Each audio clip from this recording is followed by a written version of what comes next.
उमापतिं सुरगुरुं वन्दे जगत्कारणं वन्दे पन्नगभूषणं मृगधरं वन्दे पशूनां पतिं वन्दे सूर्यशशाङ्कवलिनयनं वन्दे मुकुन्दप्रियं वन्दे भक्तजनाश्रयं च वरदं वन्दे शिवं शङ्करम् ॐ मृत्युञ्जयाय रुद्राय नीलकण्ठाय शम्भवे अमृतेशाय शर्वाय महादेवाय ते नमः।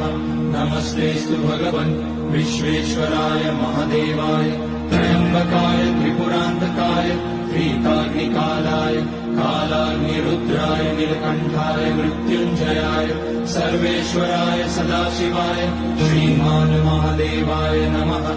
ॐ नमः शम्भवाय च मयोभवाय च नमः शङ्कराय च मयस्कराय च नमः शिवाय।